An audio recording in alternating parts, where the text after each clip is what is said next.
Assalamualaikum warahmatullahi wabarakatuh. Perkenalkan, kami dari kelompok 13 yang terdiri dari Poni Melati Afriansyah, Nurul Karomah, Gunawan Rizky Ardian, Aprilia Maharani Dewi. Di sini kelompok 13 akan membahas mengenai bab 11, yaitu analisis dan valuasi berekuitas.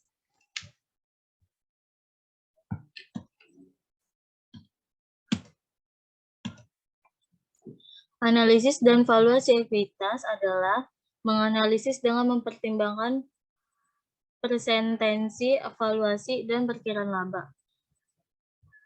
Persistensi laba secara umum didefinisikan mencakup stabilitas, prediktabilitas, variabilitas, dan tren dalam laba. Kemudian di sini ada analisis dan valuasi ekuitas itu terdiri dari 3, yaitu persistensi laba, yaitu menyusun ulang dan penyesuaian determinan persistensi mengukur persistensi. Yang kedua ada valuasi berbasis laba, yaitu harga saham dan data akuntansi penggali valuasi. Yang ketiga ada kekuatan laba dan perkiraan, yaitu kekuatan laba, perkiraan laba, pengawasan, dan revisi. Kemudian persistensi laba itu adalah suatu analisis keuangan yang baik mengidentifikasikan komponen-komponen laba yang menunjukkan stabilitas dan prediktabilitas, yaitu komponen persistensi. Nah, ini merupakan gambar dari operasi dan harga saham targetnya. Sebelah sini ada harga saham, di sini operasi atau OPS, dan di sini merupakan angka tahun.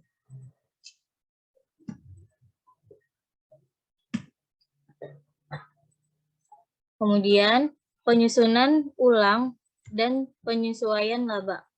Salah satu tugas dalam menganalisis ekuitas adalah penyusunan ulang laba dan komponen laba sehingga elemen yang stabil, normal, dan berlanjut terkait laba dapat dipisahkan dan dibedakan dari elemen yang diacak tidak diatur, tidak biasa, dan tidak berulang. Elemen yang disebutkan belakangan membutuhkan perlakuan atau investigasi analisis yang berbeda.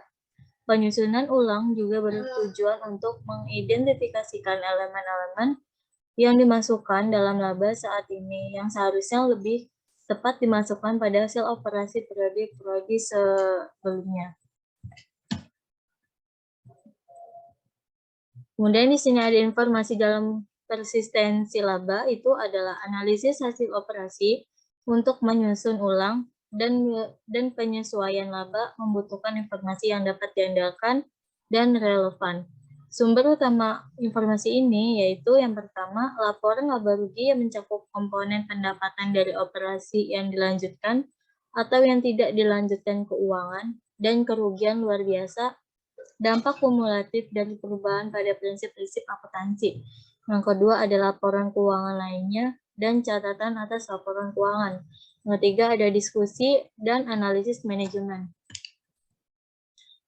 Kemudian di sini ada tujuan analisis. Nah, di sini tujuan analisis itu untuk membantu menilai persistensi laba kita menyusun ulang laporan laba rugi dan kemudian menyesuaikan kembali ke laporan laba ruginya. Kemudian penyusunan ulang laba dan komponen laba itu atau recasting itu bertujuan untuk menyusun kembali komponen-komponen laba guna menyediakan klasifikasi yang lebih bermanfaat dan format yang lebih relevan untuk analisisnya. Kemudian ini adalah contoh dari laporan laba rugi yang tersusun ulang. Dari Campbell Soup Company itu laporan laba rugi tersusun ulang untuk tahun ke-6 hingga tahun ke-11 dalam jutaan dolar. Ini merupakan tahun ke-11, 10, 9, 8, 7, dan 6. Ini merupakan catatan-catatannya. Nah, ini lanjutannya dari laporan laba rugi tersusun ulang dari Campbell Soup Company dari tahun ke-6 sampai tahun ke-11.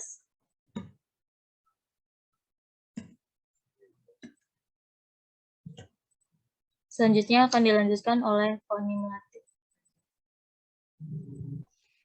Oke, saya akan melanjutkan presentasi dari Nurul Karomah. Di sini ada penyesuaian laba dan komponen laba. Nah, ini di bagian kedua. Dalam rangka mengurangi volatilitas laba atau meminimalkan komponen laba tertentu, maka analisis harus mempertimbangkan bahwa manajemen tertentu mengklasifikasi pendapatan dan beban secara tidak biasa, tidak berulang, tidak sering terjadi, atau luar biasa.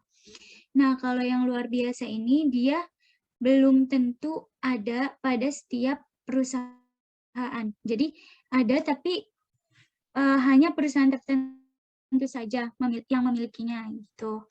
Kemudian keuntungan dan kerugian atas ketersediaan sekuritas untuk dijual dan penyesuaian translasi mata uang asing merupakan komponen bagian dari laba sepanjang umur perusahaan yang meningkatkan atau menurunkan ekuitas dan memengaruhi kekuatan menghasilkan laba. Meskipun menghilangkan komponen ini dari proses penyesuaian, komponen tersebut tercakup dalam analisis rata-rata kekuatan menghasilkan laba.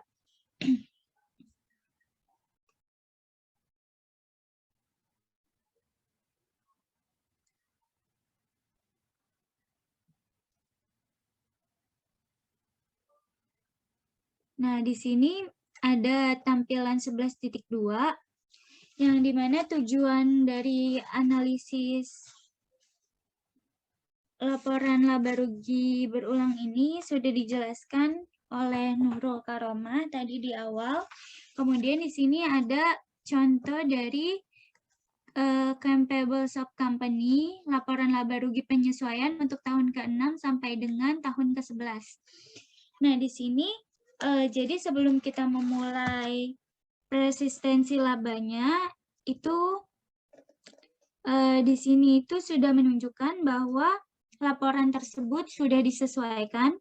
Kemudian sebuah komponen apabila jika harus dikeluarkan dari periode pelaporan, kita dapat menggesernya atau setelah dikurangi pajak pada hasil operasi satu atau lebih periode sebelumnya, atau menyebarkannya secara rata-rata terhadap laba pada periode analisis. Kemudian menyebarkannya pada periode-periode laba sebelumnya ketika komponen tersebut tidak dapat diidentifikasi terhadap periode tertentu.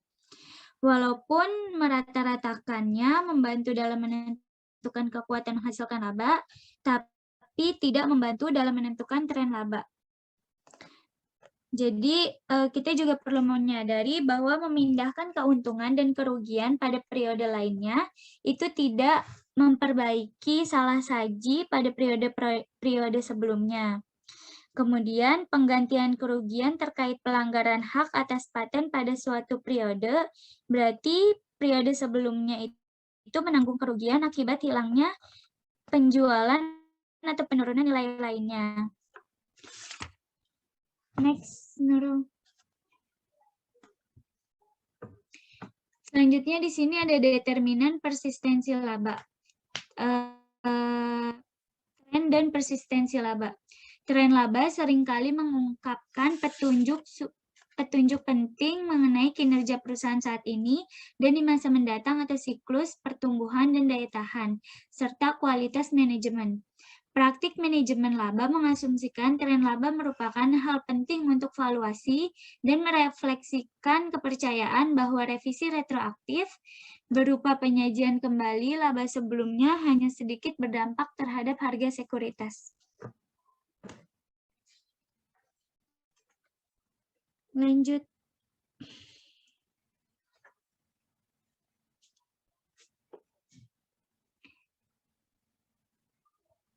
Lanjut, Nurul.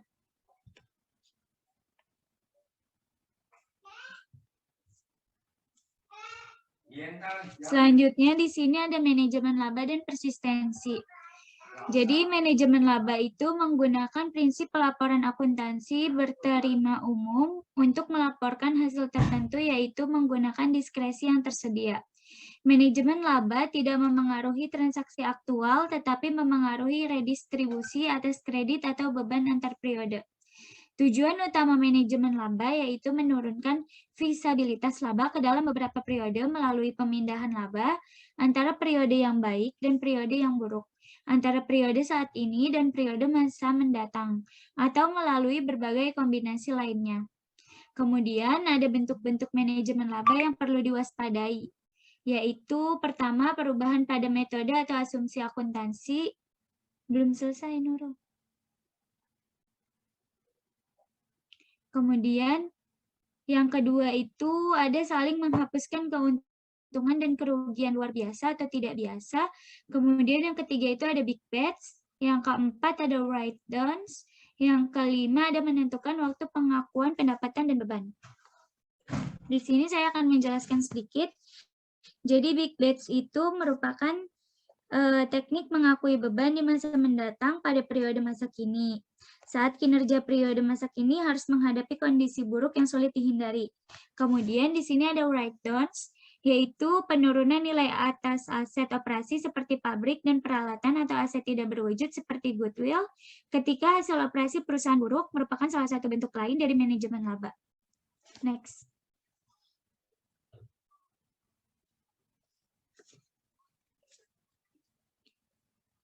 Selanjutnya ada insentif, manajemen, dan persistensi. Berdasarkan dampak dari insentif manajemen, menunjukkan bahwa beberapa manajer, pemilik, dan pegawai memanipulasi serta mendistorsi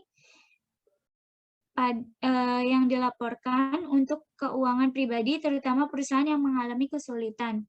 Kita menutup kemungkinan bahwa ada individu-individu yang menggunakan cara tersebut untuk melindungi reputasi yang diperolehnya melalui manajemen laba. Lanjut.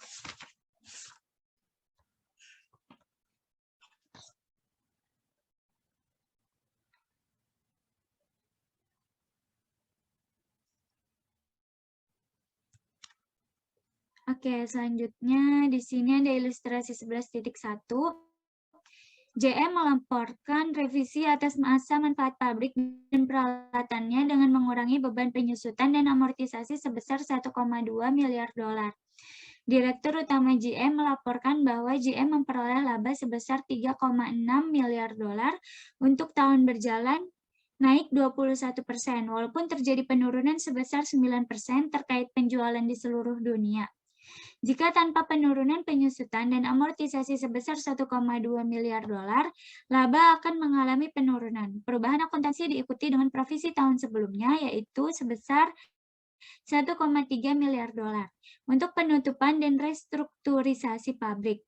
Namun, hanya 0,5 miliar dolar saja yang dibebankan terhadap provisi ini selama 4 tahun terakhir, dan menyebabkan sisanya tersimpan sebagai beban di masa mendatang. Setelah adanya perubahan dalam kepemimpinan GM, terdapat tambahan beban sebesar 2,1 miliar dolar terhadap laba sebagai biaya penutupan beberapa pabrik lainnya, termasuk penutupan pabrik yang direncanakan beberapa tahun mendatang. Urutan kejadian ini merupakan kepercayaan terhadap laporan keuangan maupun manajemen. Dengan demikian, kita seharusnya bekerja secara andal dalam mengestimasi kekuatan laba dengan menggunakan teknik menghitung rata-rata, penyusunan ulang, dan penyesuaian laba.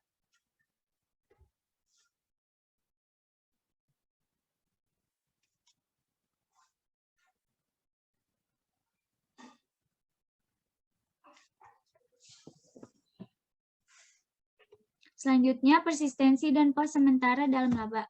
Di sini ada menganalisis dan menginterpretasi pos sementara melalui dua ketentuan. Yang pertama itu menentukan apakah suatu komponen bersifat sementara atau kurang persisten.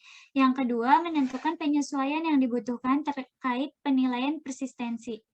Terkait hal di atas, maka disusunlah pos tersebut menjadi dua kategori umum, yaitu operasi tidak berulang dan non-operasional tidak berulang.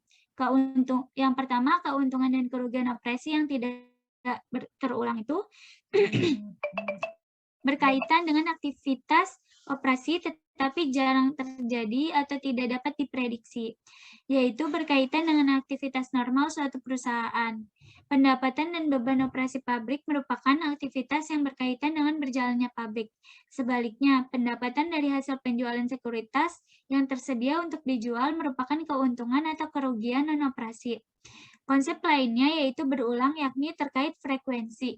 Jadi, tidak ada ketentuan yang disepakati atau batasan tertentu untuk memisahkan kejadian yang berulang dengan kejadian yang tidak berulang. Selanjutnya, kategori yang kedua yaitu keuntungan dan kerugian non-operasi yang tidak berulang. Nah, kejadian yang menyebabkan pos ini biasanya tidak berhubungan, tidak diinginkan, dan tidak direncanakan, tetapi tidak selalu seluruhnya tidak diharapkan. Contohnya, kerusakan fasilitas pabrik karena jatuhnya pesawat. Jadi meskipun lokasi pabrik itu tidak dekat dengan bandara, dan kerusakan aset akibat bencana dan lainnya. Next.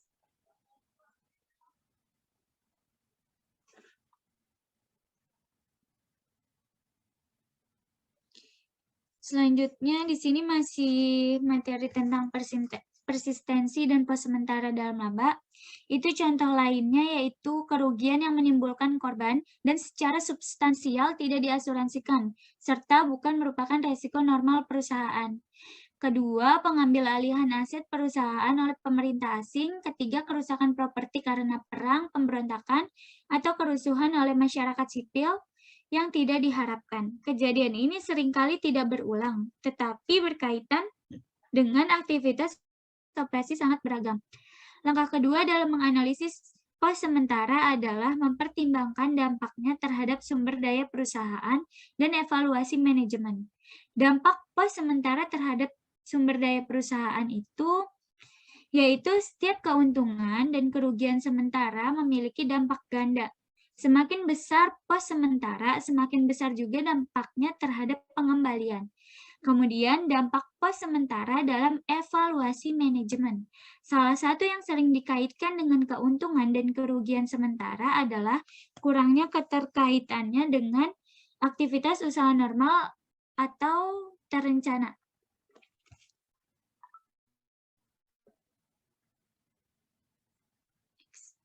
Nah, materi selanjutnya itu akan dibahas oleh Kak April mengenai valuasi ekuitas berbasis laba. Untuk valuasi ekuitas berbasis laba, di sini ada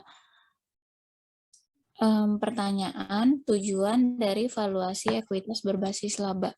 Next, Kak.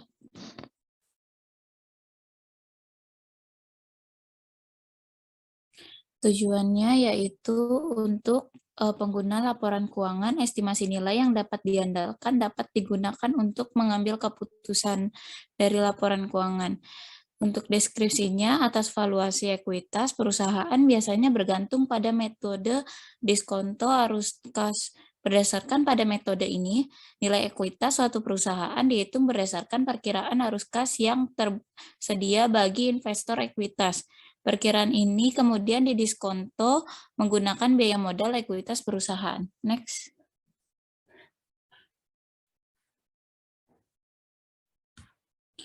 Untuk hubungan antara harga saham dan data akuntansi, kritik umum terhadap metode penilaian berbasis akuntansi adalah kemungkinan adanya manipulasi dan distorsi laba oleh manajemen yang tujuannya dan kepentingan pribadi tergantung pada angka akuntansi yang dilaporkan. Oleh karena itu, wajar jika timbul banyak pertanyaan, apakah manipulasi pada data akuntansi berpotensi pada keakuratan estimasi berbasis akuntansi atau perkiraan atas perusahaan. Next.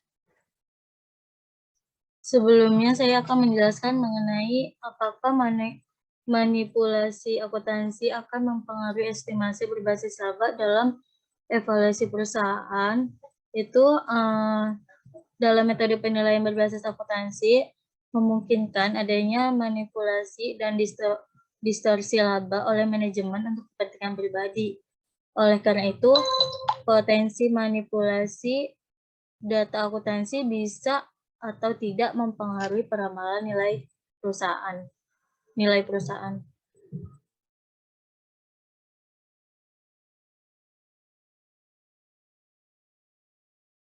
Dan di sini ada analisis untuk evakuasi. Analisis terdapat pada dua perusahaan yang akan melaporkan labanya sebesar 20 juta ekuitas sebelum penyusutan di tahun berikutnya. Pada awal tahun ke-0, setiap perusahaan memiliki nilai buku yaitu 40 juta dan memiliki pengeluaran kas sebesar 10 juta dolar. Perusahaan A memutuskan untuk mengapitalisasi pengeluaran dan menyusutkan selama 2 tahun ke depan dengan metode garis lurus. Sedangkan perusahaan B memilih membebankan pengeluaran pada periode tersebut. Setiap perusahaan memiliki biaya ekuitas sebesar 15% dan berencana untuk tidak membayar dividen. Next.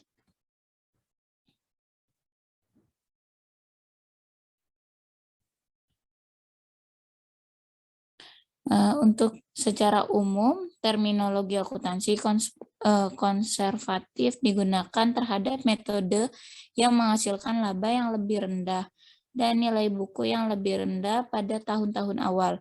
Maka dengan membebankan secara langsung pengeluaran sebesar 10 dolar, estimasi perusahaan A dan B sama. Next, Kak. Berbagi valuasi dasar. Dua ukuran valuasi yang banyak digunakan adalah rasio harga terhadap nilai buku dan rasio terhadap laba. Dengan membandingkan rasio dasar ini dengan angka implisit pada harga saham saat ini, kita dapat mengevaluasi keuntungan investasi suatu perusahaan publik yang sahamnya diperdagangkan. Untuk perusahaan yang sahamnya tidak diperdagangkan secara aktif di pasar, rasio dasar digunakan sebagai sarana mengestimasi nilai ekuitas. Berikut rasio harga terhadap nilai buku. Nilai pasar ekuitas dibagi nilai buku ekuitas. Untuk rasio harga terhadap laba, harga pasar ekuitas dibagi laba neto. Next. Untuk ilustrasi valuasi berbasis laba, di sini ada ilustrasi dari valuasi berbasis laba menggunakan laporan keuangan dari Cistri Company. Berikut laporannya. Next. Dalam menggunakan model valuasi berbasis informasi akuntansi, kita menghitung ekspektasi nilai buku di masa mendatang dan ROCE menggunakan prediksi akuntansi pada tabel di atas. Sebagai contoh, ekspektasi nilai buku pada 1 Januari tahun kedua dihitung sebesar 56.500 dolar nilai buku awal, sebesar 50.000 ditambah laba bersih sebesar 12.500 dikurang dividen sebesar 6.000. Ekspektasi nilai buku pada 1 Januari tahun ketiga hingga kelima adalah 63.845 dolar dan 72.145 dolar. Next.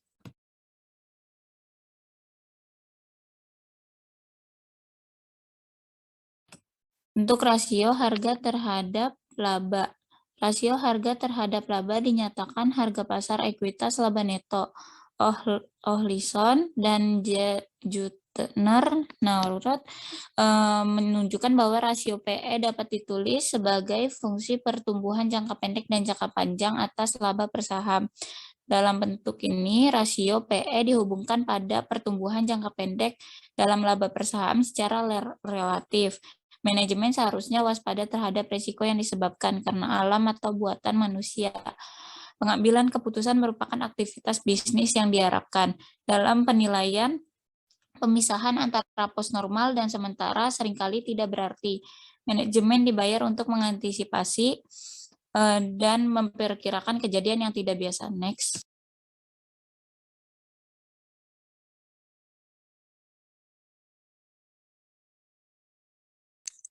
Terdapat dua perusahaan yang identik. Kedua perusahaan ini menggunakan metode akuntansi yang serupa dan diperkirakan akan melaporkan labanya sebesar 20 juta dolar sebelum di tahun-tahun berikutnya.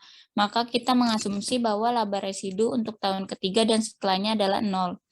Untuk valuasi perusahaan A dan B dihitung pada akhir tahun 0. Secara umum terminologi akuntansi konservatif digunakan dengan metode yang menghasilkan laba yang lebih rendah dan nilai buku yang lebih rendah pada tahun awal. Next.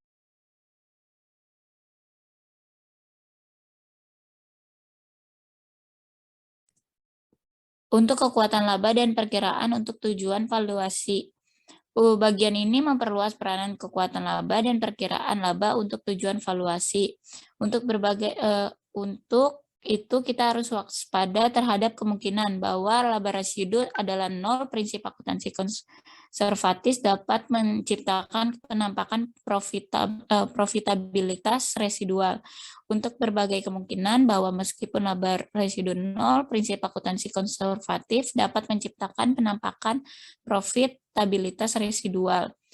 Maka harus memperkirakan dampak prinsip akuntansi konservatif terhadap ROCE di masa datang. Next, Kak.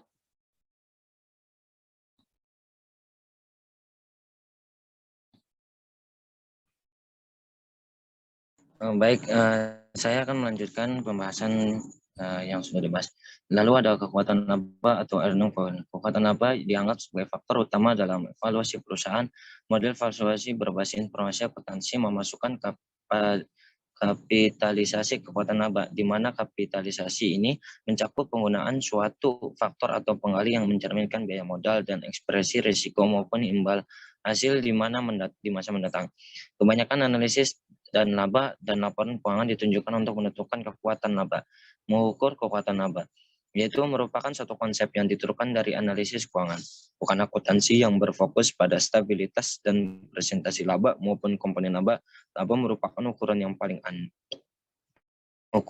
andal dan relevan untuk tujuan valuasi dengan mempertimbangkan referensi kinerja perusahaan saat ini di masa mendatang. Untuk mengestimasi kinerja di masa mendatang, estimasi valuasi harus dapat dipercaya dan dipertahankan karena sangat penting bagi kebanyakan perusahaan.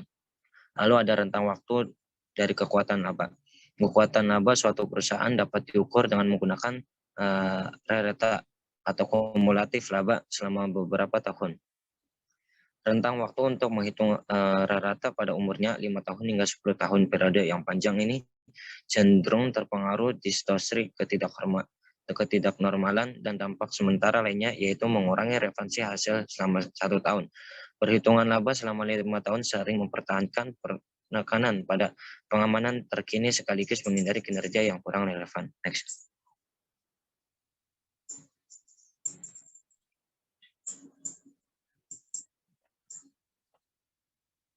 Nah, di sini menyesuaikan laba per saham. Nah, di sini ada contoh penyesuaian analisis HH Robin Kompensi pada ilustrasi 11.4 di bawah ini. Nah, di sini ada pos dan di sini ada tahun kedua dan tahun ke-1. Nah, sebelum masuk pos ini saya akan menjelaskan terlebih dahulu pos luar biasa pada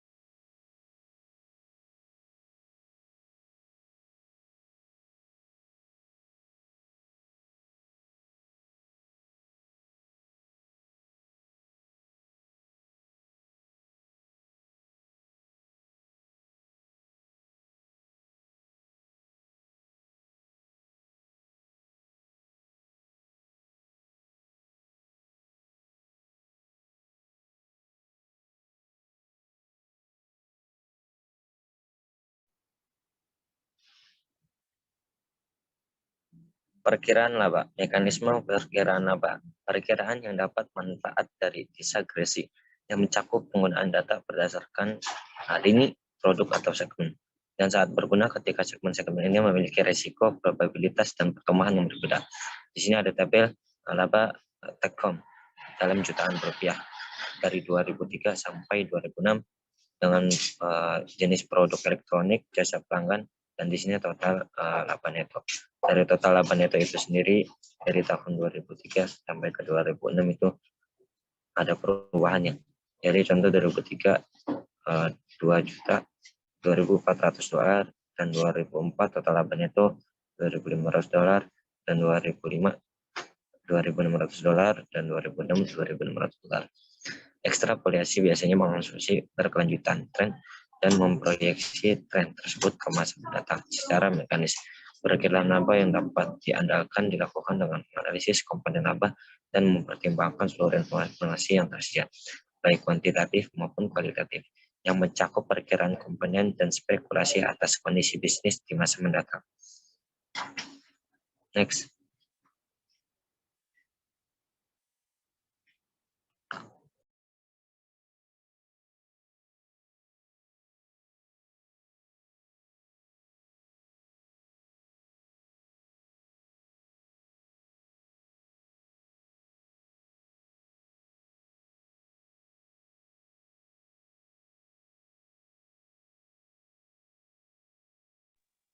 Nah, lalu ada elemen-elemen pada perkiraan laba.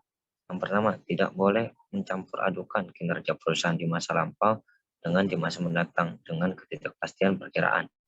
Pengecekan kewajaran perkiraan imbal hasil atas modal yang diinvestasikan dengan imbal hasil yang terrealisasi di masa lampau. Imbal hasil atas modal yang diinvestasikan tergantung pada di mana laba merupakan produk dari kualitas manajemen dan manajemen aset. Lalu likuiditas keuangan suatu perusahaan. Lalu elemen selanjutnya faktor industri dan persaingan. Lalu menambahkan ekspektasi terkait masa depan ke dalam pengetahuan tentang perusahaan di masa lampau, dan elemen-elemen dan perkiraan laba selanjutnya yaitu mengevaluasi tren laba. Next.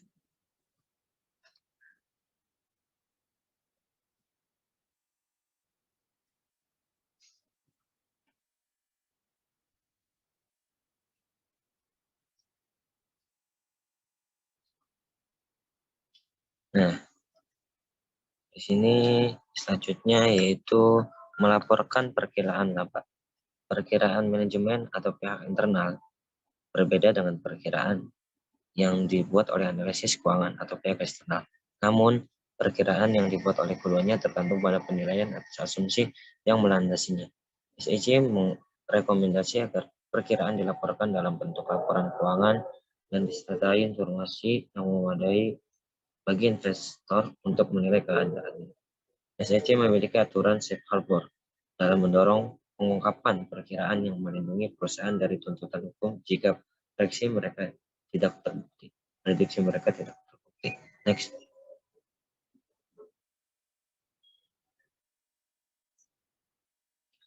Nah, lalu ada laporan interim untuk pengawasan dan perevisian estimasi laba. Laporan keuangan interim ini merupakan sumber informasi yang berguna untuk pengawasan kinerja dalam merevisi estimasi kekuatan laba dan perkiraan laba.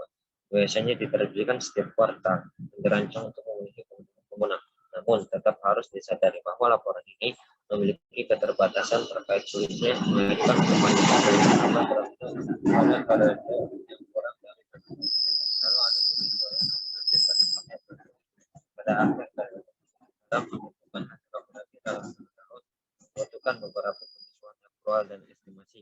Penyesuaian untuk periode interim seringkali kurang lengkap dan menggunakan informasi yang kurang dapat diandalkan dibandingkan informasi akhir tahun. Lalu dampak musiman pada aktivitas bisnis.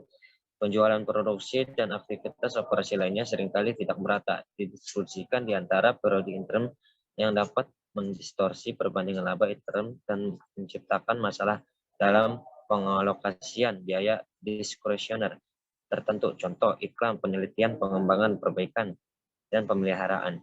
Jika beban-beban ini tergantung pada penjualan, biaya ini biasanya dibebankan berdasarkan perkiraan penjualan selama 1 tahun. Permasalahan dalam pelaporan juga muncul terkait pengalokasian biaya tetap antar periode interim. Next.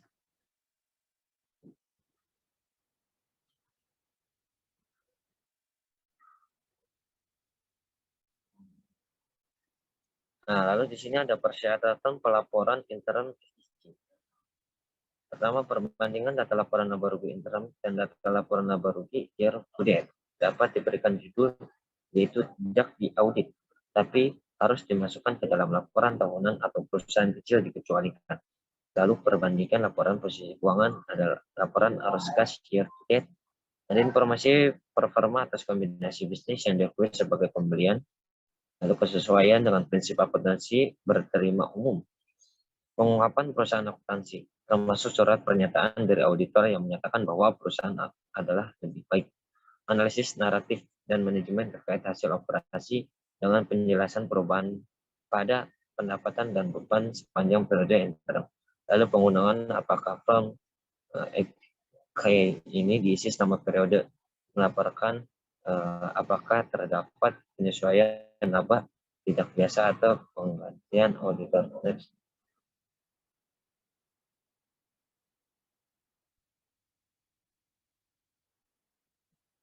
Lalu di sini ada dampak laporan interim. Nah, di sini ada beberapa dampak, diantaranya itu waspada terhadap kesalahan estimasi dan diskresi yang terdapat pada laporan interim. Lalu terbatasnya keterlibatan auditor dalam laporan interim dibandingkan dengan laporan keuangan tahunan dari audit. Lalu ada tidak seluruh persyaratan laporan untuk laporan interim itu berguna bagi perusahaan. Lalu dalam melakukan analisis biasanya lebih menekankan pada pendapatan interim sebagai ukuran kinerja interim. Masalah musiman tertentu pada laporan interim diatasi dengan menghitung nilai-nilai kualitatif year to date termasuk hasil dari kuartal terkini.